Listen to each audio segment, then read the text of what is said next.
Hi, I'm Euge Valovirta, and this one is about my studio, which is in my, or ours, me and my wife's home. So it's, in a way, home studio. You've asked a lot of questions about how I've set up things, how I've, routed them, how everything works, the connections, the guitars, the amps.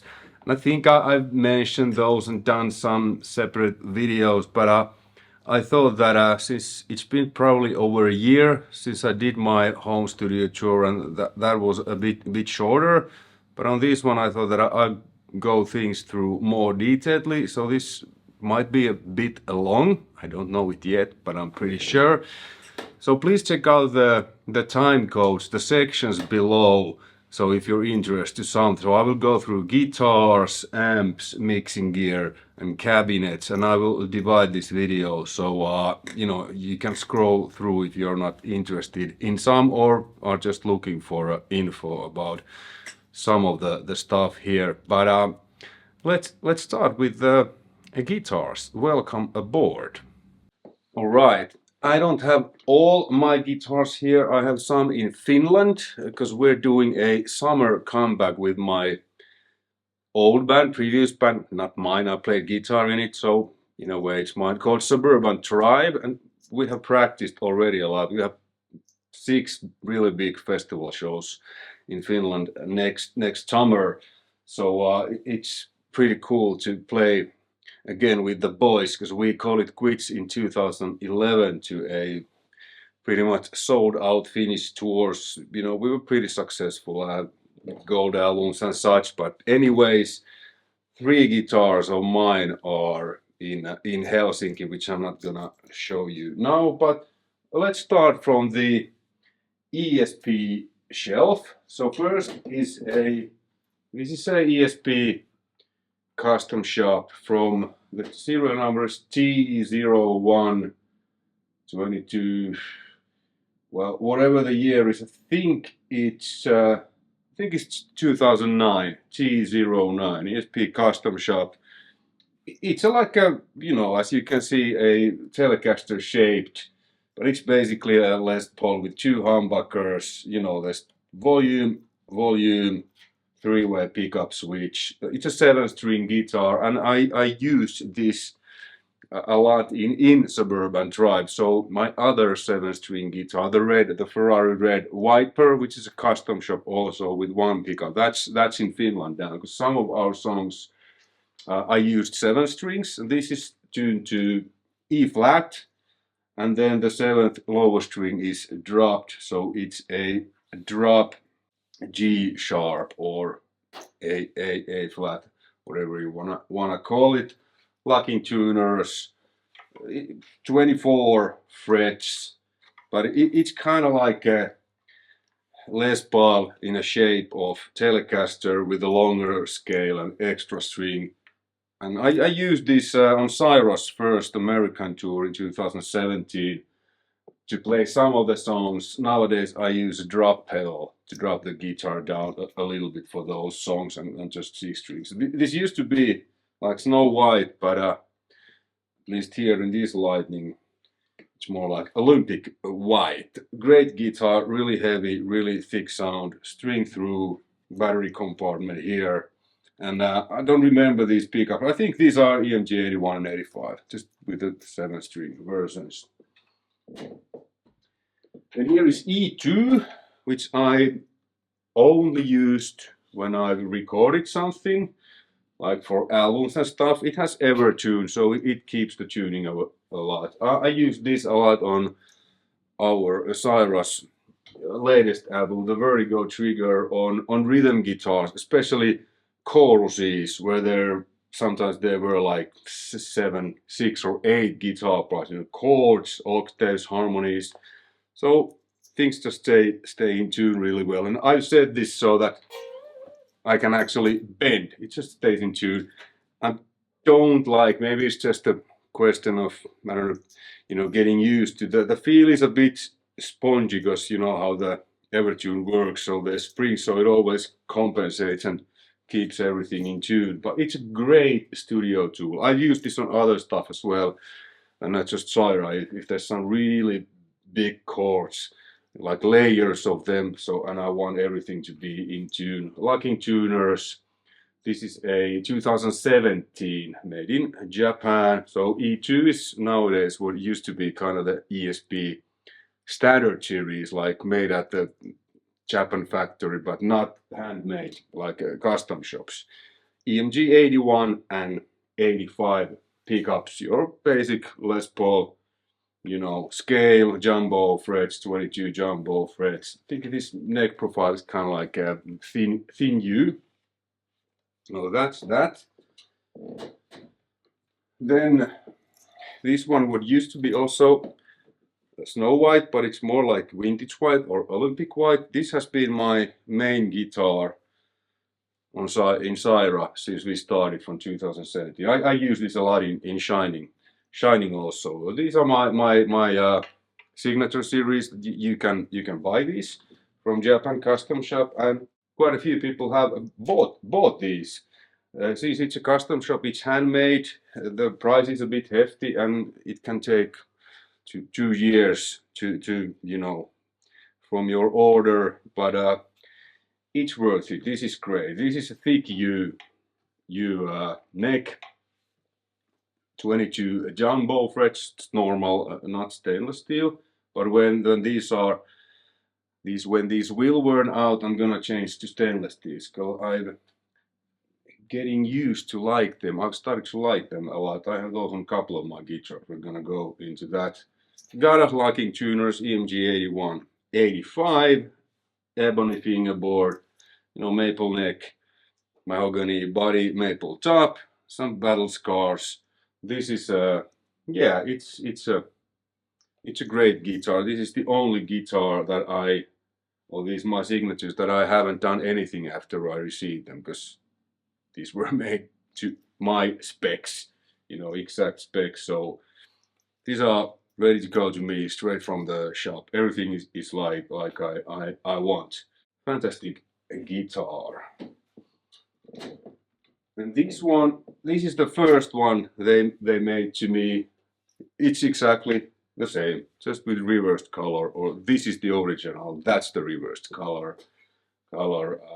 Yeah, I've used this a lot on so many albums and shows and tours, like the white one. For some reason, I just used the white one in CYHRA because that's in C standard tuning / drop B flat. This is now in E flat, and this usually is in E flat or standard D / drop from that. Same specs. This is a it's a ESP signature series. This is 2012. Cool. Whoops. And this one exactly the same specs again, but they are all a little bit different since they are handmade. This has a tiny bit of a thinner neck, but you know, it's amazing. This is the Shining logo guitar.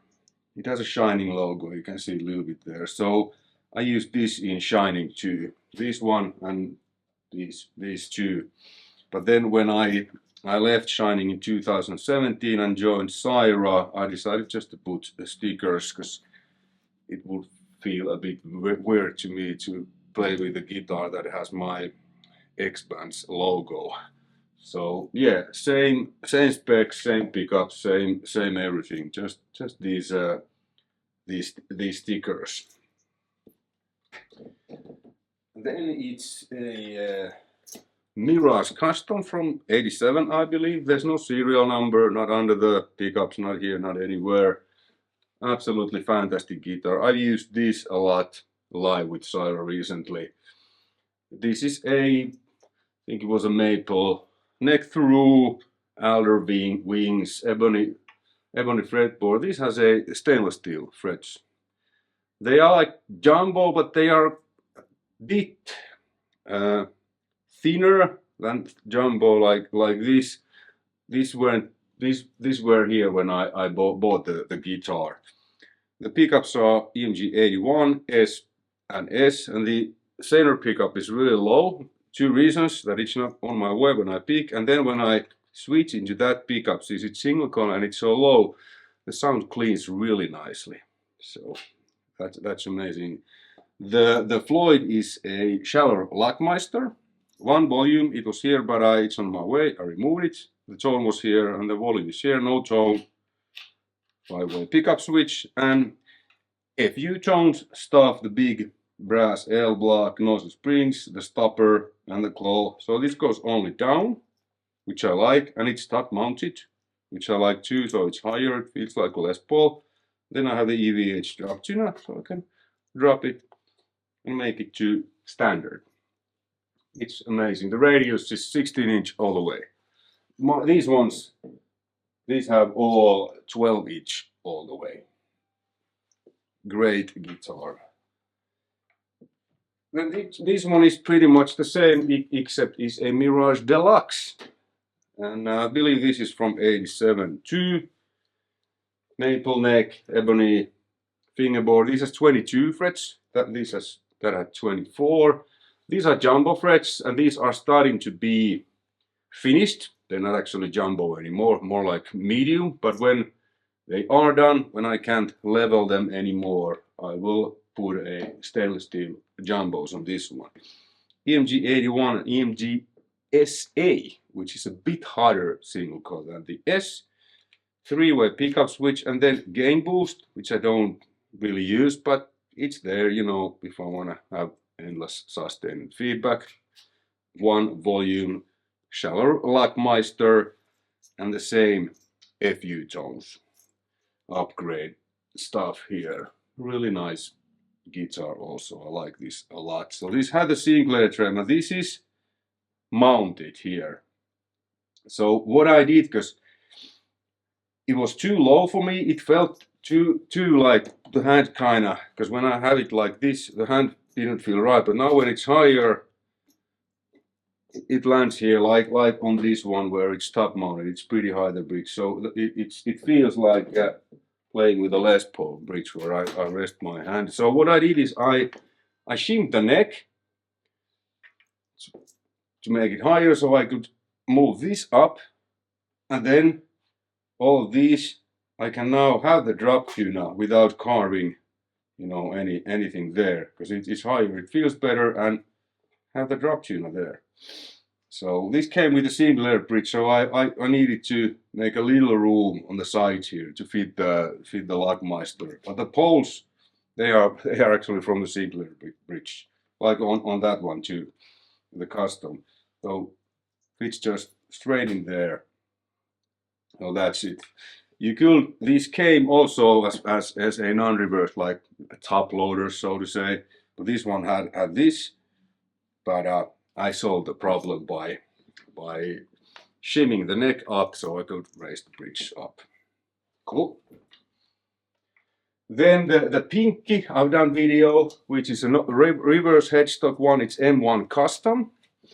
Neck through, that's now in Japan at ESP's custom shop, because the headstock was like cracked center.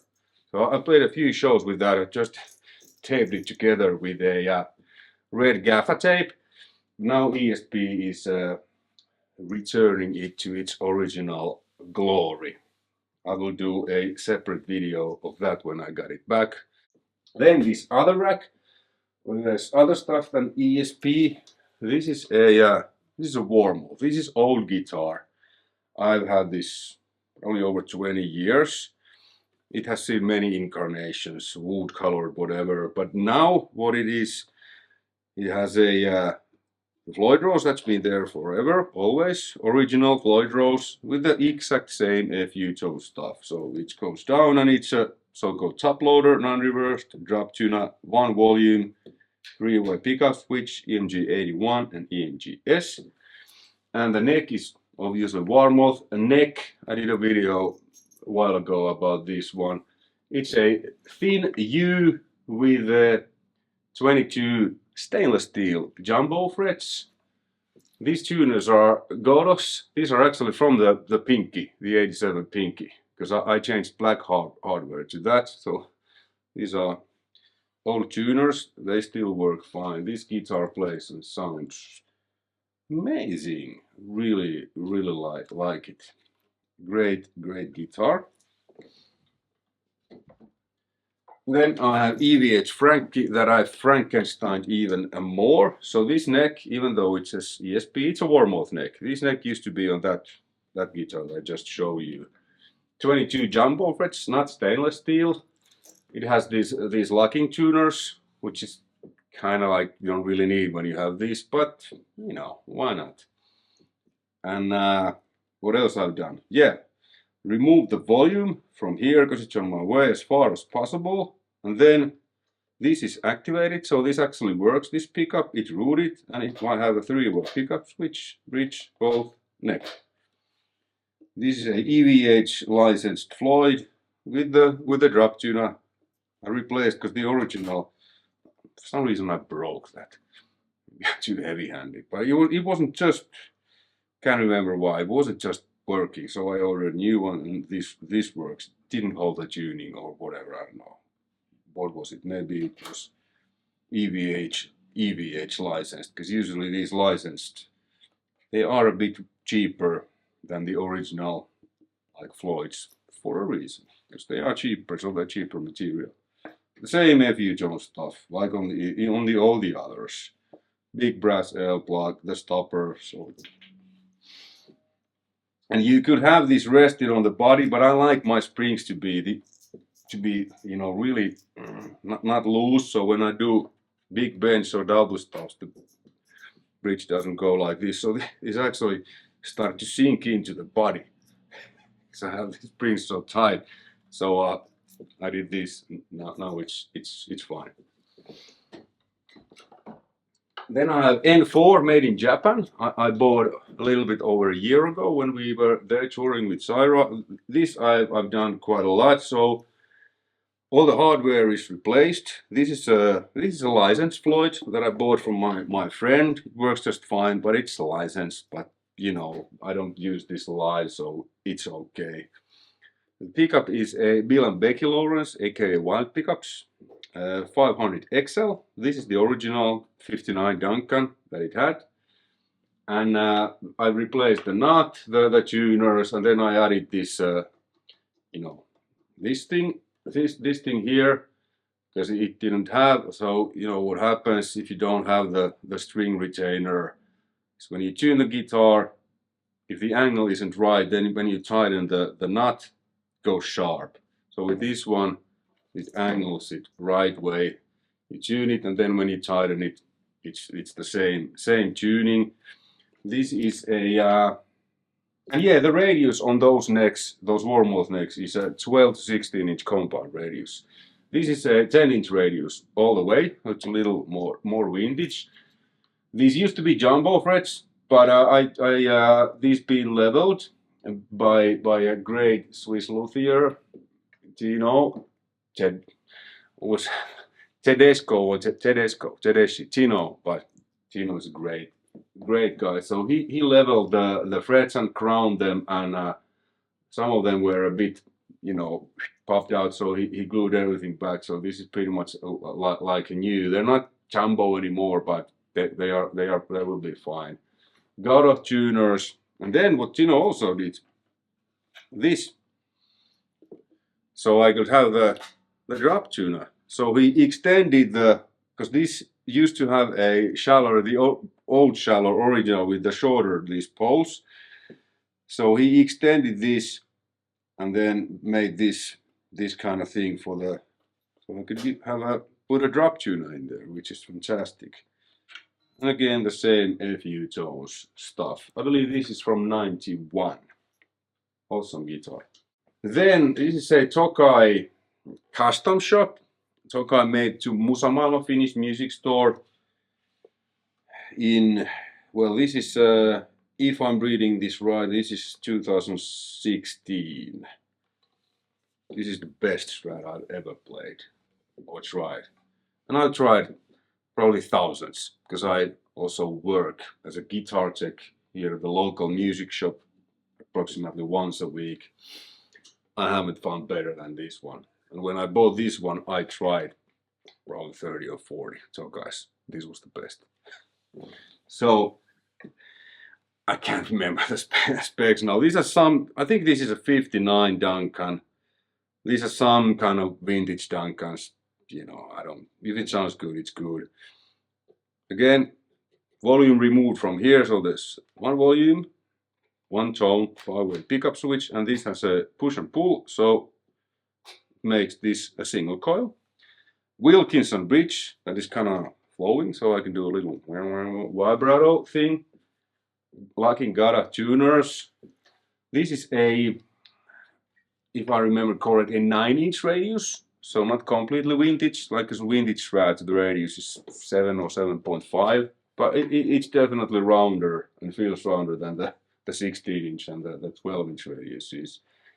The frets are jumbos, or so I think they're medium jumbos. They're not quite as medium jumbos. Yeah, great Strat, like I said. But I don't remember the wood. Maple neck, rosewood fingerboard. The wood is a wood that feels and sounds good. My only Gibson. This is from 80. I think this is 89. Mahogany, you know, rosewood, your basic. I've changed the tuners to Godox. The neck has been broken a few times. The frets are stainless steel jumbo frets. This is slash Alnico 2 Pro set. The whatever it's called, because somebody has asked me, or some people, that what are these 500K or 250 or whatever. No idea. I haven't opened this in a while. You know, it sounds good and works. That's the most important thing. The bridge is a Godox. This been replaced also. Godox hardware, Duncan pickups. This is the heaviest guitar I own. Like, I think it's like 5.5 kilos. You can actually do, you know. Not the most smoothest to play, especially compared to the ESPs. But it sounds really full and thick. Then Tokai, similar guitar, quite a bit easier to play than that one, and overall smoother axe. Godo tuners, Godo hardware. This is Duncan Custom, this is Duncan 59, and I can split these all. Single coil, tone controls. Fantastic guitar. I use this on I think I played all songs on God's Play. It's a revival album we did in 2000. I think it came out in 2011, but it was recorded in 2010. So this is 2009. I got this just before we went into studio, some battle scars, and I ended up using this a lot. These are medium jumbo frets, not jumbos.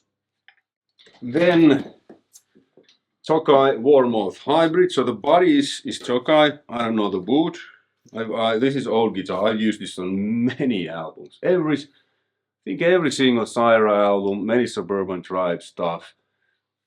People, this may come as a surprise, but you know, Telecaster is, I mean, this is a working man's tool. You know, you could use it as a shovel and, you know, a plate, and it's a great twangy sounding guitar. The neck is Warmoth.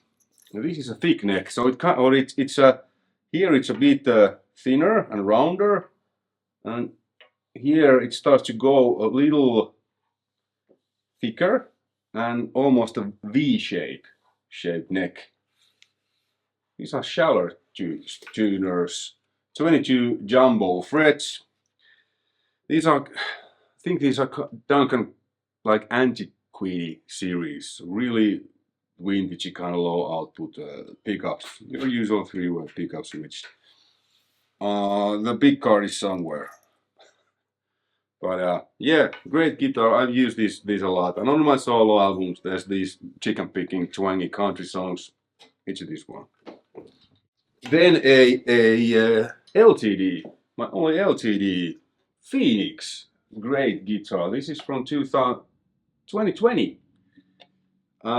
You know, neck through. I don't know the specs. Locking tuners.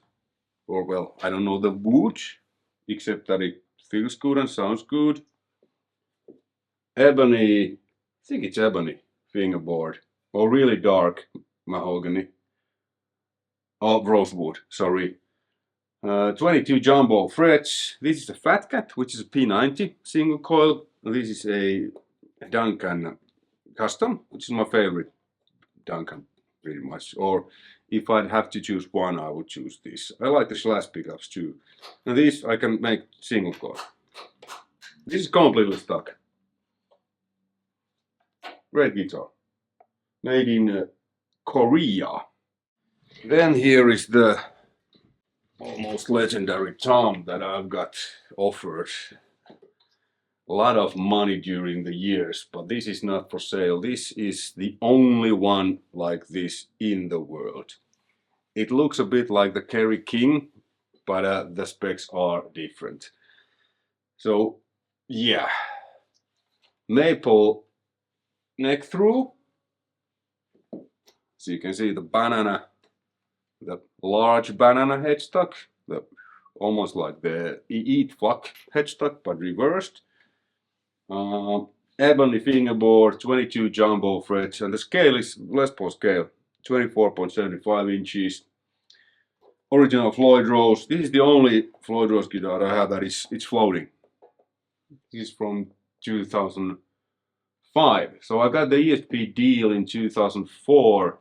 This was my first order, and then I think that was late 2004, and then this is the first one they made, and I got them. Again, I haven't done anything to this because it's a custom shop T054 and so on. So yeah, MG8185, 2 volumes, 3-way pickup switch. I don't know the wings. I think they are Alder wings. This has seen a lot. It's amazing guitar, and it's not for sale. All right. Those were the guitars I have here. Now I have one acoustic guitar. It's a CYHRA, but it's in a case there. So yeah, you have to live without that. But it's a really good, made in Japan CYHRA. It's over 20 years old. It was on the higher side of the price list, so it's really good. I've used it on many albums, and other bands have used it too for their albums because it sounds great. I use it on Ensiferum's Victory songs. I played all the acoustics on that song and so on. And then I have one 6-string banjo that is also case in the somewhere. 2 basses because I have played bass on many albums I've done. The last 2 CYHRA albums, my forthcoming solo album, all my solo albums.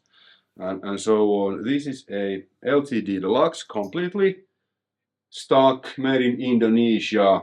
I think it was Phoenix. Go to hardware. I don't know the pickups, whatever they are. And you know, I don't actually remember what these 2 because I had them always on 10. Great bass. This is the bass I used. Well, on my forthcoming solo album and on CYHRA's Vertigo Trigger solo. Completely stuck.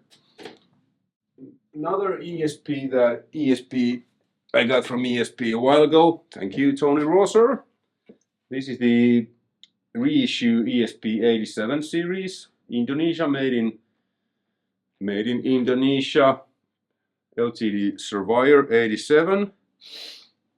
This I used also on my forthcoming solo album when this arrived, and now all the YouTube videos you see that are in high kind of standard or E flat tuning, it's this one. This one is in C, so that's kind of more the CYHRA bass, or when I do down tune stuff, this is now in E flat. I don't know about the pickups. Whatever, sounds great. And these ones, maybe this was volume, this tone, but I have these always on full, and this is a kind of like a blend thing. So I have this on center. There's this, you feel it. So both pickups are equal volume. God of Bridge. I done a separate video of this, but maple neck. you know, whatever it is, these are some Duncan pickups. The wood and everything, it's totally secondary to me. If it feels and sounds good, it feels and sounds good. Alright, that was the guitars and basses, and now let's move into the amplifiers.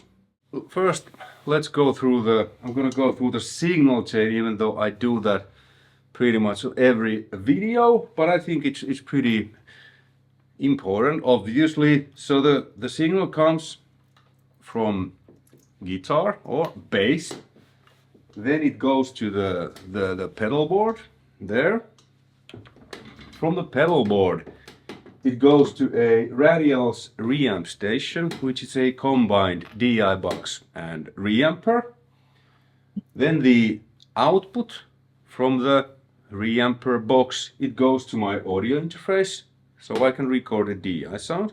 Obviously, if I have some pedals on my board, since they are in front of the DI box, those pedals will be recorded. Let's say if when I record something that SD1 or 2 screamer is on, it will be baked into the DI sound. But I don't really record a DI, especially when I'm recording myself. I know what I'm doing, like sound-wise and stuff. It comes from the old school thing. You know, you commit to a sound and then, you know, it makes things a lot easier in the end, if the sound is good. I use it mainly for recording bass, so I plug my bass here also. So I have a tuner there and stuff. And then the signal goes from the reamp box to the audio interface. And then there's a through out, and the through out cable goes to the input of this KHE Audio Electronics amp switcher. It's 8 times amp selector. All of these amps are connected to this. So this cable, let's say number 3, it comes out from the number, well, let's use this 2 because it's now on. So standard guitar cable from output 2, there behind, it's this cable. So it goes to the input of the Marshall JCM800. This is the bad one. Then the speaker out from the amp goes to the input 2 of this. Cool. And same thing with all. I've you know, numbered these. So 3 is that, 4 is that, 1 is that. Then I can also control these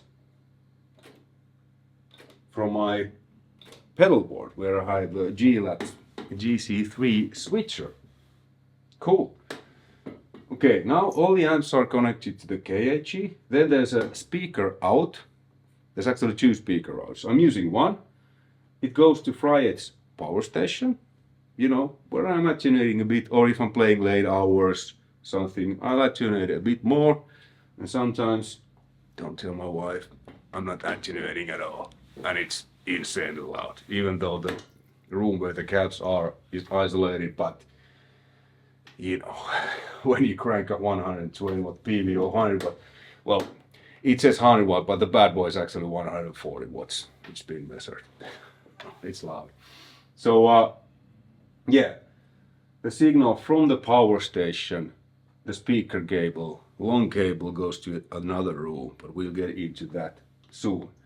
And then what I have also here, let me turn the record on.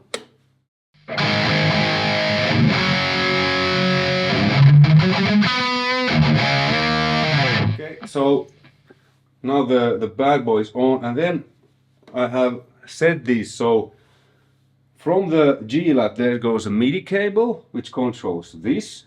Then there goes a TRS cable to the power station. I have assigned one knob to switch onto the channel 2 like this, and then I have also assigned this that there's a delay pedal DD3 in this effect loops. It's behind here.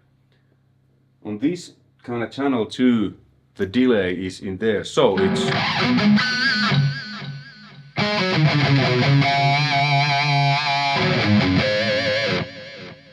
So I have a delay. I don't record that obviously. I always record dry, because if you record a delay if I record a delay and if it's too much or too little, I don't like it.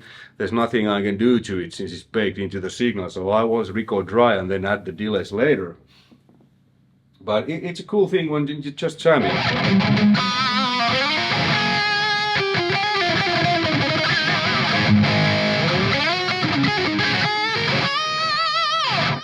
So you have a bit of delay, and then when I press it again, voila, it's dry. So the amps are these two 800s. These are from 80s, 84 and 85. They sound a little bit different. So this is the bad boy.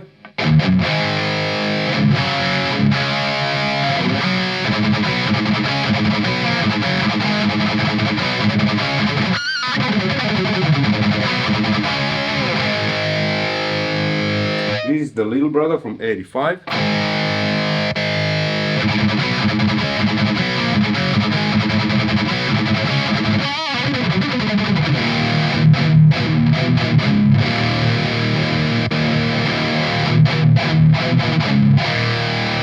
The bad boy has 6550s and it's a bit more aggressive. It's an old mean MF bad boy. And the little brother, it has EL34s. It's a bit smoother and a bit fuller, a bit flubbier. But flubby 800 means probably a tight any other amp. Okay, so that's that pair. Then I have my 5150 pair, black leather and 5152. Let's use the a bit tighter one first.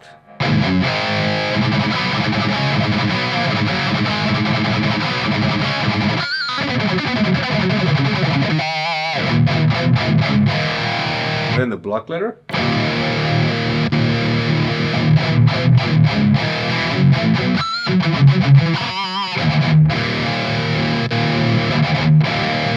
A bit more mix, so kind of tight 800, a bit fuller, a bit looser 800, tight 5150, a bit looser and fuller 5150. Great. And the cabinet I'm now using is my 1960 BX Marshall cabinet with this time I'm miking a Celestin 65 cream back with SM57 and Sennheiser MD421. Okay, then let's move on. My Plexi. It's a reissue 1987 50-watt Plexi, and I use it with a Variac. So I like it when the Variac is set to 180 volts, because here in Europe the power is between 220 and 240. Right now I'm getting 225 here, but 180, I like how the amp behaves.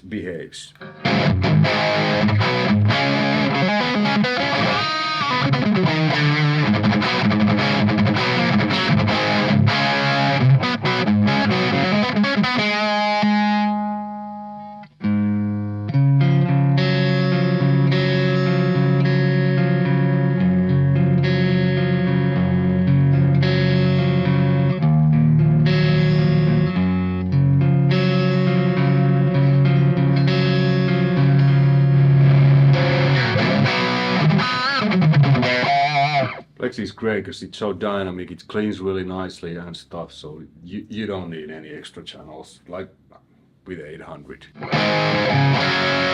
It's great, so there's nothing in front now. And with the Marshalls I had the SD1 on and juice creamer in front of this, so I programmed when I switch amps, you know, when I switch to 800s, it automatically takes the SD1 in because they are in the G-Lab switchers loops. When I switch to 5150s, it takes the 808 creamer in. Plexi there's nothing, and then I can just choose whatever overdrive I want. Let's say Warm Audio Centavo, which is a clone.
Plexi, fantastic. Okay, let's move on. Then 88 MP1 into Marshall JCM80203 Zakk Wylde's power amp.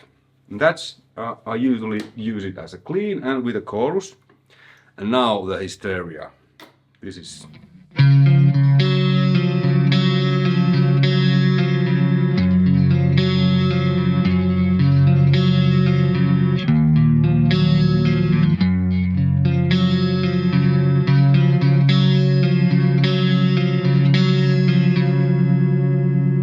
So the solid state clean channel on that one, it's like Roland JC120, you know, Metallica.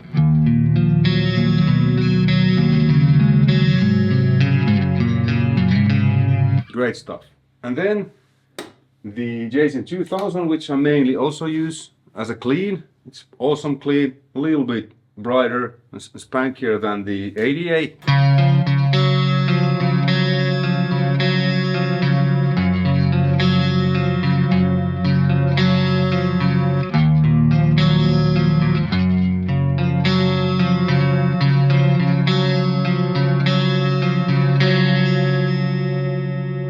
My forthcoming solo, there's some clean stuff. It's these two, you know, 88 on the left, all right, and the 2000 on the other side. The other channels are two. The crunch is like 800, and the lead channel is kind of like 5150 EL34 4 version. But mostly I use the clean channel because this is kind of my dirty row. Two 5150s, two 800s, and this is my clean slash plexi row. That's about the amps I have here. And then actually I need to mention, because as you probably know if you watched my channel, I'm not a big fan of digital stuff because I don't feel the connection. I feel always the latency and blah blah blah, and it's a fake. But when I tried the Universal Audio's Lion, which is a plexi, there's 3 different plexis, I was blown away. Similar way when I was blown away of the Blue Guitars Amp 1. The Iridium is my main live amp. Every live show, when I got it, that's it. The classic channel is like the bad boy. But that's analog amp, and that's 100 watts, you know, nanotube amp. But I have the Lion there, and the Starlight delay there, and it's just like the Plexi, my Plexi. Especially the brown mode on that one is just like my 5th watt Plexi with the Variac. Like, it's amazing.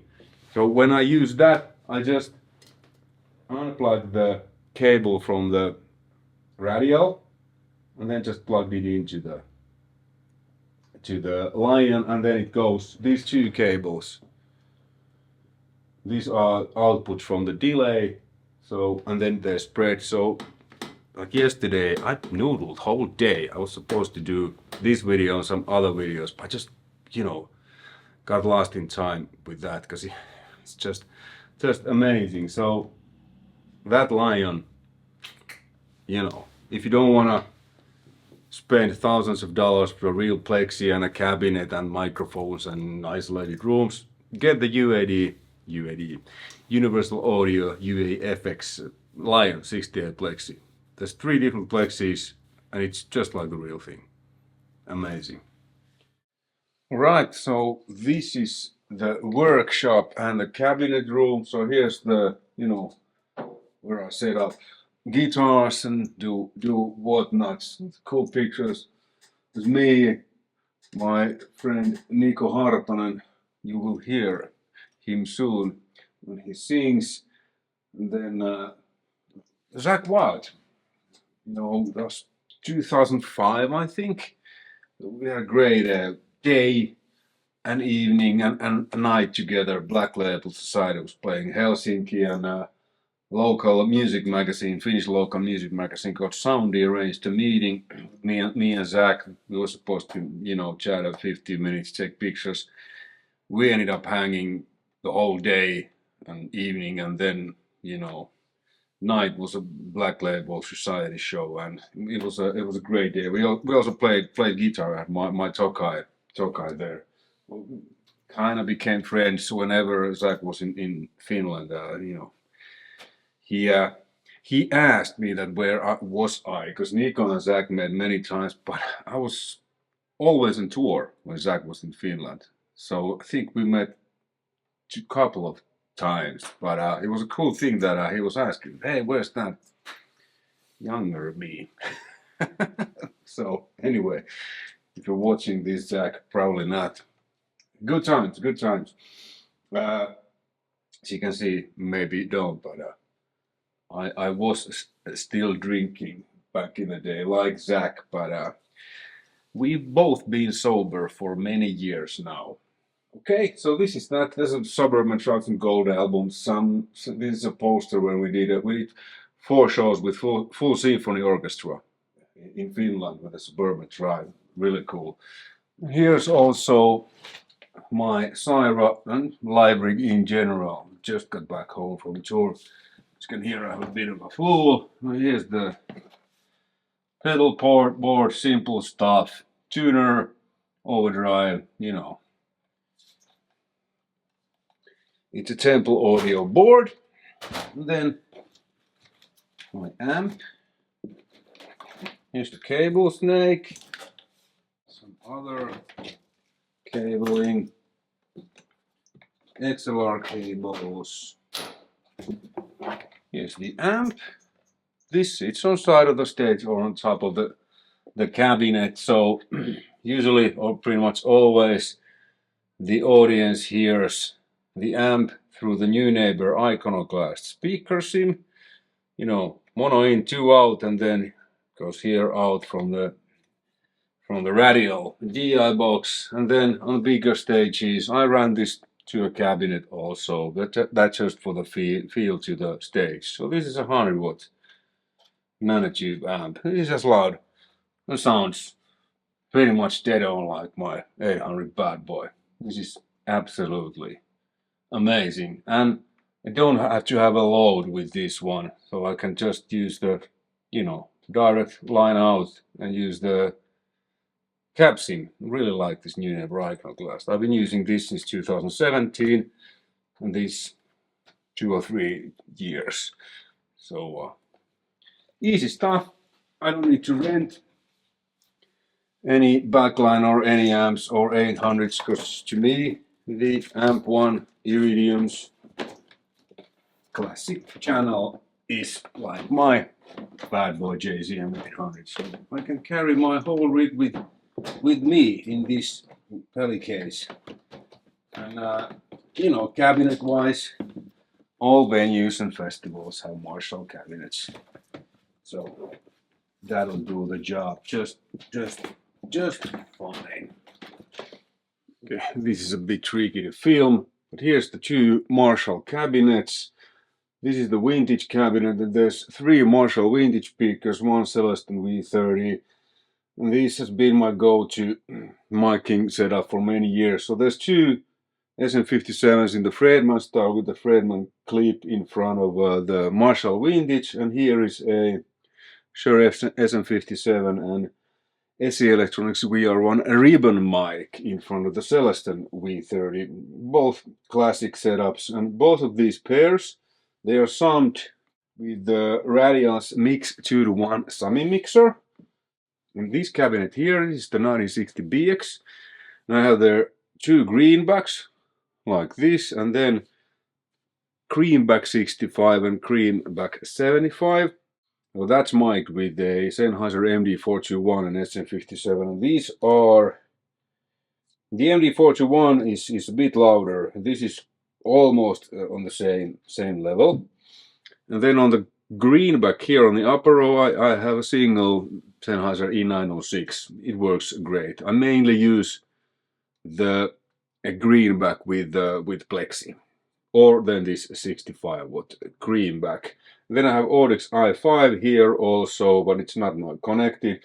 So these all go, these 3 pairs, they go, and this single Sennheiser, they go to Warm Audio's WA 4.2 mic pre. So, you know, 2 mics, I'm seeing 1 signal because it's summed here. Same with these, same with these. A lot simpler, and these are obviously all phase aligned, and they are also phase aligned, all of these, with each other. So I can record all of them if I want, and then choose the blend. Usually when I record do productions, I have usually like, okay, let's say Fredman on the left, 57 ribbon on the right, and then maybe if I do 4 guitars, then I maybe use greenback or creamback or leads with another. But usually I'm kind of two microphone guy, except the really like the Sennheiser E906. Just that in front of a greenback works really well. They all go to the mic pre with this radial audio snake. So XLRs into this, like you see here, and then that goes to the control room, and there's similar receiving that. So it's really handy. Instead of running multiple thick XLR cables, I'm running a cat cable. Really good system. And here is also a lot of other stuff. Strings, cables, my tools, old guitar worlds, cases there, and boxes of my gear. On this side, the acoustic treatment is sort of ESP cases. So they're wooden cases.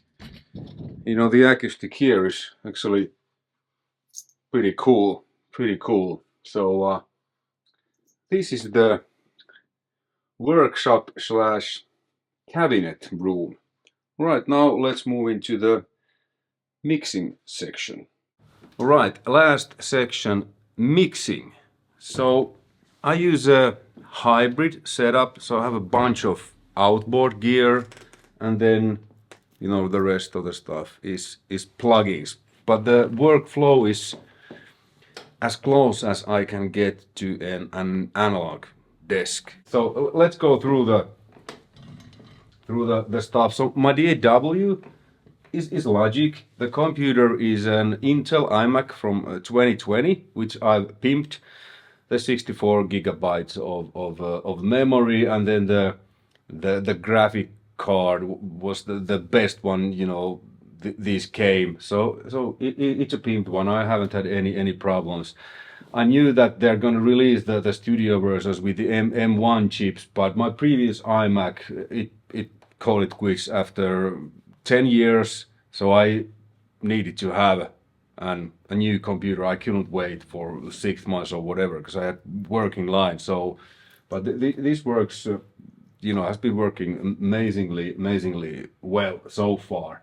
And the monitors I use are Eve Audio's SC307, no subwoofer. With my previous monitors I used a sub, but this one I don't need. They go really low. They really, you know, I can hear and feel the you know, sub frequencies really well. So no need for a sub. Amazing monitors.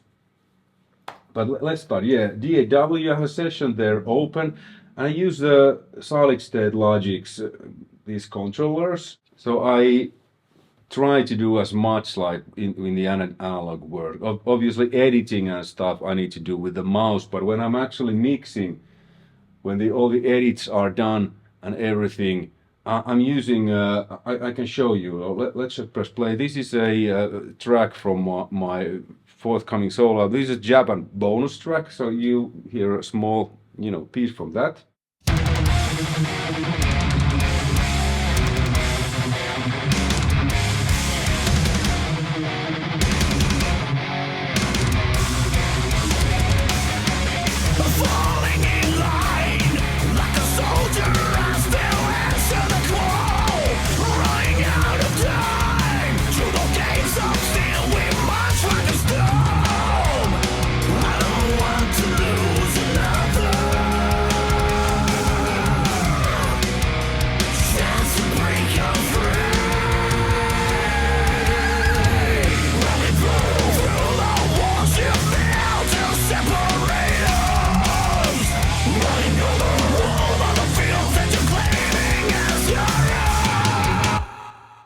So when I'm done with the editing, I do most of the stuff like on the real console. So I have the SSL channel strips on all channels, the 4000E, and then drum buses.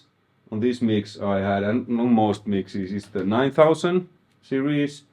And then on some buses, like vocal buses, or actually all vocal buses, I use the 4000B. It's a little bit different character, and the EQs are it's different channels, different consoles, so to say. And then this compressor here, I use as a parallel drum compressor. So it's here. You know, I can control it with my hands.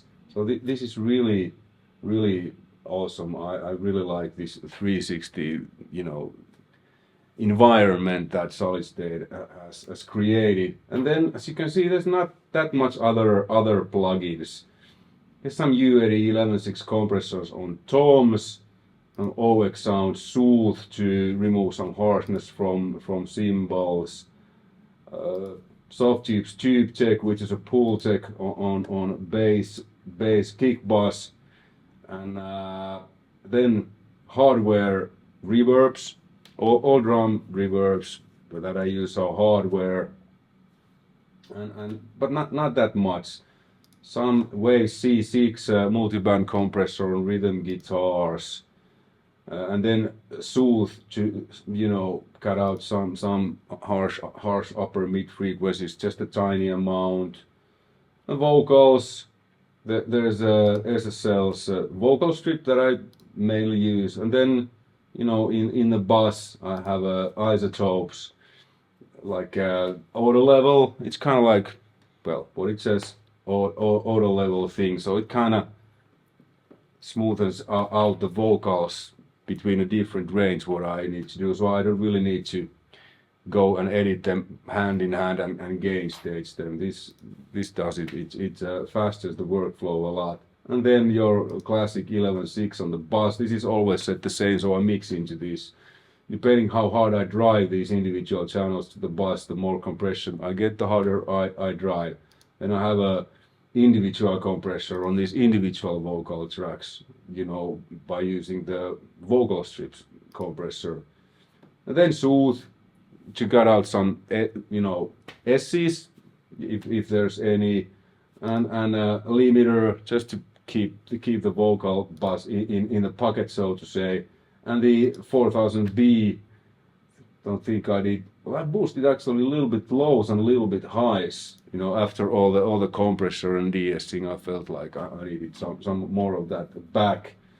And there's a couple of different vocal buses, backing vocals, main vocals, and then my effects, you know, on the other side of the console, like usually with old school consoles. Most of my effects are hardware effects. I just like the way they sound and feel.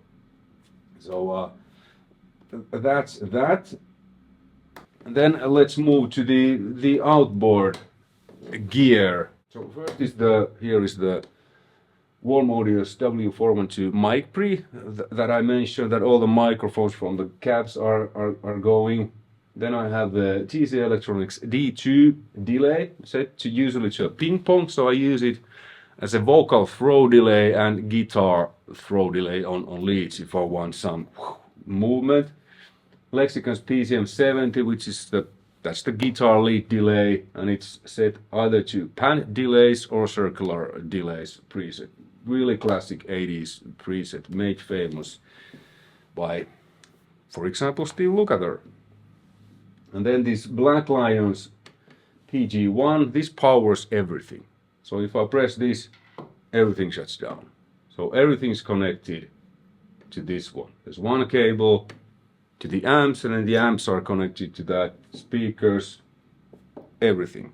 So it's quiet, you know, it prevents from, you know, any peaks and whatnots or overloads. It's great.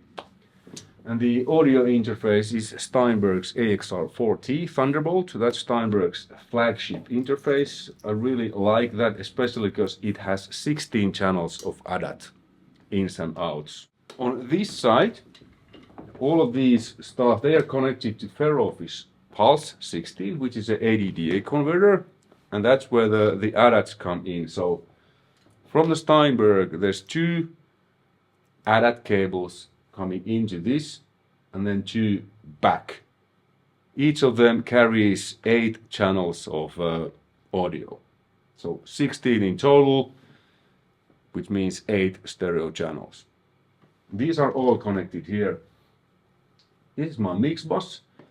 It's SSL Fusion, and then on its insert point I have Tegeler Audio's Creme RC, which is it's like a SSL G-bus compressor and Pultec EQ in one. That's the mix bus, and it's always set the same because I mix into that from the beginning. So I get a little bit of low-end boost, a little bit high-end boost, a little bit vintage drive, high-frequency compressor to shoot out highs, kind of like what the tape does. And then there's a little bit of stereo widening, and the transformer is on.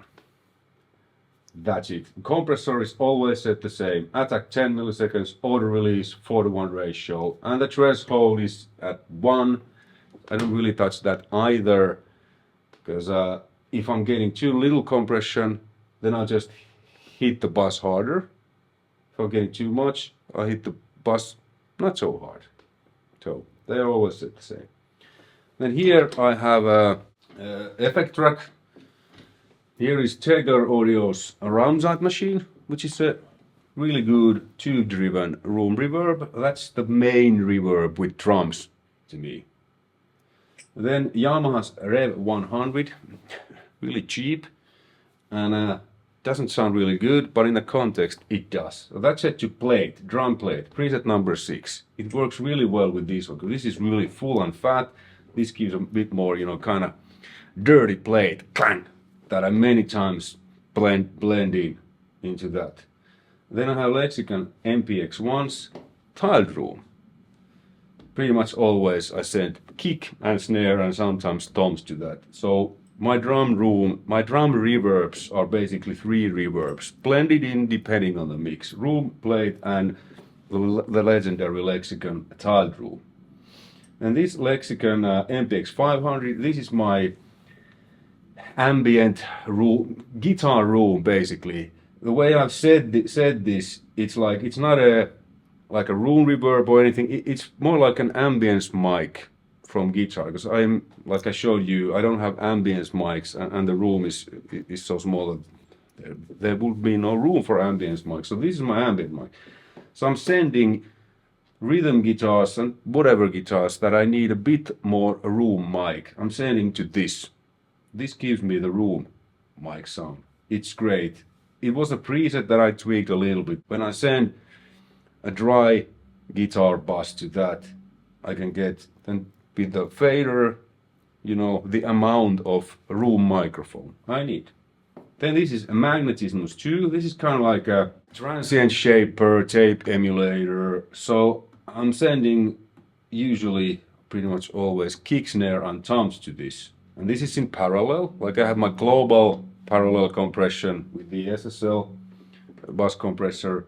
And then this is for the, I call this my hit drum parallel compressor. So I'm pretty much smashing those. It sounds pretty bad on its own, really distorted, really, but it gives me the sustain and the transient attack I need, or well, I could probably survive without, but it just makes kick and snare toms a little bit fuller and more sustain. And then Clock Techniques Third Dimension, which is a copy of Roland's Dimension D. So bass always goes to this, widens it a bit. Rhythm guitars pretty much always a little bit, widens them a bit. And then I have here Yamaha's SPX90 set on the symphonic preset. Many times rhythm guitars go these two. My forthcoming solo album, the rhythm guitars went both to the Dimension D and to SPX90 symphonic. And they are like in parallel too, so I can just blend them in. The dry guitar sound is going to the mix bus, and then these go in parallel to the mix bus.